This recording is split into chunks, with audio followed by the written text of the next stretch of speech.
কি সুন্দর এই কই পন্ডটা, তাই না? আজকে আমরা এরকমই একটা কই পন্ড তৈরি করব।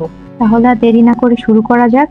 আমাদের বাড়িতে পড়ে থাকা এরকম দইয়ের বাটি দিয়ে আজকে আমরা একটা পদ্ম পুকুর বা কই পন্ড বানাবো। এজন্য আমরা একটা কার্ডবোর্ডের উপরে বাটিটি বসিয়ে পেন্সিল দিয়ে প্রথমে এঁকে নিব। তারপর কাঁচি দিয়ে সুন্দর করে কার্ডবোর্ডটিকে কেটে গ্লু দিয়ে এই বাটির উপরে বসিয়ে দিব। এরপর পুকুরের পানির নিচে যে শ্যাওলাগুলো থাকে সেটার একটা ইফেক্ট দেওয়ার জন্য আমি প্রথমে সাদা রং করে নিচ্ছি।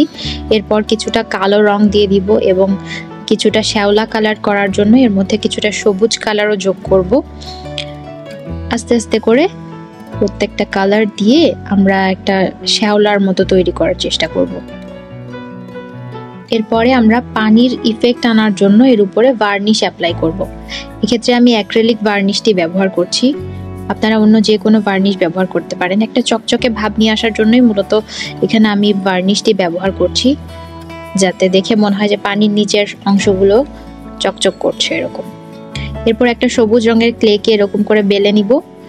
তারপর এটা থেকে আমরা একটা পদ্ম পাতার শেপ দেওয়ার চেষ্টা করব। এরকম একটা রাউন্ড শেপের যে কোনো কিছুর সাহায্যে গোল করে কেটে নিব। আপনি যে কয়টা পাতা ব্যবহার করতে চাচ্ছেন সে কয়টা পাতা কেটে নেবেন।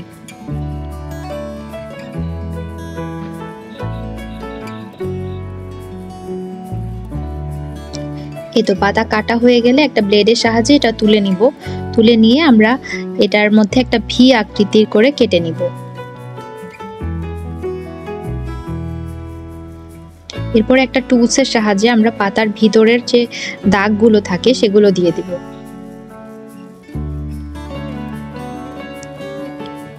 আপনারা এই কাজটা যে কোনো টুলসের সাহায্যেই করতে পারেন বা সেফটি পিন বা যে কোনো কিছুর সাহায্যেই করতে পারেন। এরপরে আমি এখানে সফট প্যাস্টেল কালার ব্যবহার করছি। এই কালারের সাহায্যে আমরা পাতাটাকে একটা 3D লুক দিতে পারবো। এভাবে আমরা প্রত্যেকটা পাতার কাজ শেষ করে পাতাগুলোতে গ্লু লাগিয়ে তারপরে আমরা যে পদ্ম পুকুরটা রেডি করে রেখেছি সেখানে পাতাগুলো বসিয়ে দিব। পাতাগুলো বসানো হয়ে গেলে এটা যেন দেখে মনে হয় পানির নিচে পাতাগুলো ডুবে আছে, এজন্য আমরা এখানে ক্লে ভার্নিশটি ব্যবহার করছি।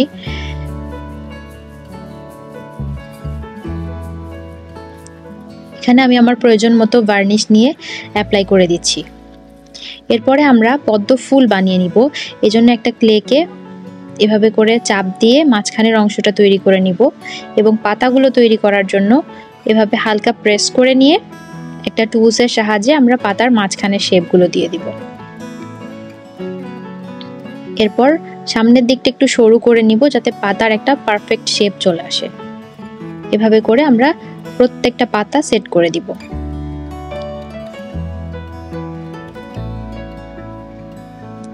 এভাবে আমরা এর পরবর্তী যে পাতাগুলো তৈরি করেছি সেগুলো এর থেকে একটু ছোট করে তৈরি করেছি এবং তার পরবর্তী যে পাতাগুলো তৈরি করব তার থেকে একটু বেশি ছোট হবে।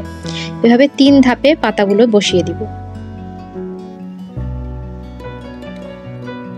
প্রত্যেকটা পাতা এখানে বসানোর সময় আমরা কিন্তু অবশ্যই গ্লু ব্যবহার করব। গ্লু ব্যবহার না করলে পরবর্তীতে এটা খুলে আসবে বা শেপটা পরবর্তীতে নষ্ট হয়ে যেতে পারে। এজন্য বসানোর সময় অবশ্যই গ্লু ব্যবহার করবেন। এক্ষেত্রে আপনারা B6000 গ্লুটি ব্যবহার করতে পারেন বা ফেভিকল গ্লু ব্যবহার করতে পারেন। এরপর ফুলের মাঝখানের অংশ তৈরি করার জন্য আমরা একটা হলুদ রঙের ক্লেকে এভাবে বেলে নিব। এভাবে ক্লে বেলে নেওয়া হয়ে গেলে এরপরে আমরা কাঁচির সাহায্যে চিকন করে কিছু অংশ কেটে নিব।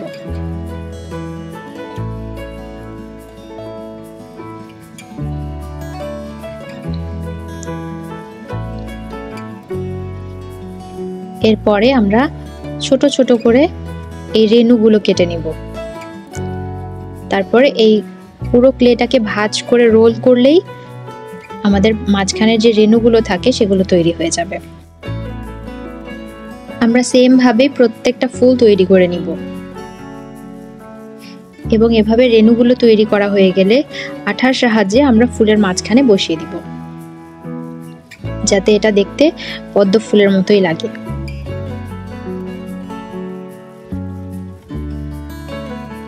ফুলগুলো তৈরি করা হয়ে গেলে প্রত্যেকটা ফুলের সাথে গ্লু দিয়ে আমরা এই পদ্ম পুকুরে আস্তে আস্তে করে বসিয়ে দিব। এবং ভার্নিশ অ্যাপ্লাই করার সময় একটা জিনিস খুব ভালো করে খেয়াল করতে হবে যে ক্লেগুলো যাতে শুকিয়ে যাওয়ার পরে আমরা ভার্নিশটা অ্যাপ্লাই করি, ভেজা অবস্থায় আমরা ভার্নিশ অ্যাপ্লাই করব না। এরপরে আমরা কই ফিশগুলো তৈরি করে নিব। কই ফিশগুলো তৈরি করা আসলে খুবই সহজ, আমি যেভাবে দেখাচ্ছি একটু ভালো করে লক্ষ্য করলে আপনারাও করতে পারবেন।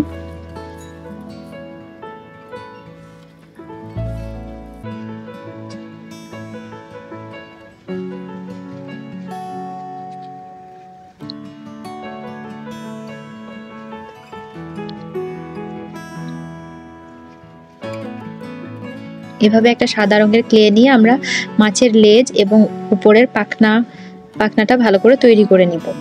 তারপরে এক্সট্রা ক্লেগুলো দিয়ে আমরা সাইডের যে পাখনাগুলো থাকে সেগুলোকে তৈরি করব।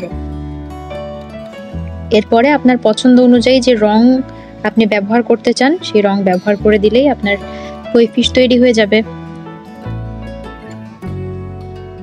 এই তো এভাবে আমি পাখনাগুলোকেও এক এক করে অ্যাড করে দিচ্ছি এবং এগুলোতে ভালো করে ডিটেইলিং অ্যাড করার জন্য আপনি এগুলোকে কোনো সূচালো কিছুর সাহায্যে একটু কাটার মতো তৈরি করে দিতে পারেন।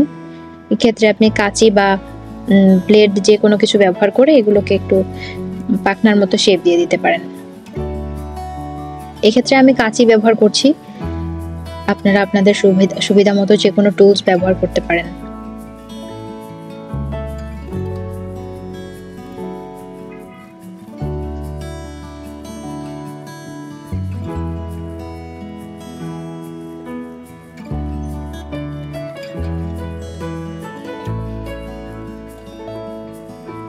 এখানে আমি কমলা রং এবং কালো রং ব্যবহার করছি, আপনারা আপনাদের পছন্দ মতো রং ব্যবহার করতে পারেন। আমার কাছে এই রংগুলো দিয়ে তৈরি করলে মনে হচ্ছিল যে অনেক সুন্দর লাগবে দেখতে, তাই আমি কমলা রং এবং কালো রং ব্যবহার করেছি আর মাছের বডিটাকে হোয়াইট কালারই রেখে দিয়েছি।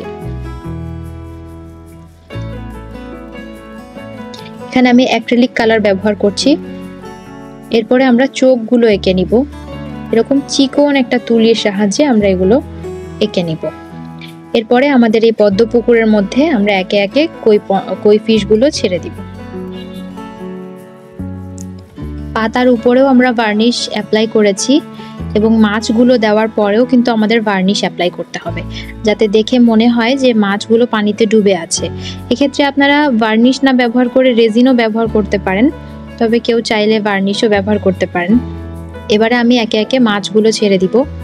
এই মাছগুলো খুব ভালোভাবে শুকানোর পরেই তারপরে এটাকে সেট করবেন, কারণ শুকানোর আগে আমাদের ভার্নিশ অ্যাপ্লাই করা যাবে না।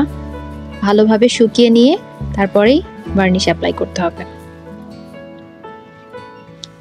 এক্ষেত্রে একটু খেয়াল রাখবেন যাতে ফুলের উপরে ভার্নিশটা না পড়ে, পাতা এবং মাছের উপরেই যাতে থাকে।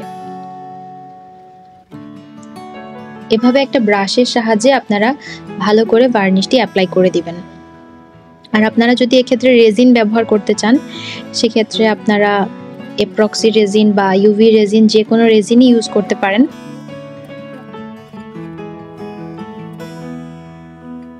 এই তো রেজিন বা ভার্নিশ অ্যাপ্লাই করার পর আমাদের কই পন্ড দেখতে ঠিক এরকম হবে। এর উপরে যদি হাত দিয়ে টাচ করা হয় দেখেন হাতে কিন্তু উঠে আসছে না কোনো কিছুই, একদম ভালোভাবে শুকিয়ে গেছে। দেখে মনে হচ্ছে পানিতে ডুবে আছে মাছগুলো এবং পাতাগুলো, কিন্তু আসলে হাতে টাচ করার পরে কিছুই আসছে না। এই তো খুব সহজেই তৈরি হয়ে গেল আমাদের কই পন্ড। তাহলে আজকে এই পর্যন্তই, ভালো থাকবেন, আল্লাহ হাফেজ।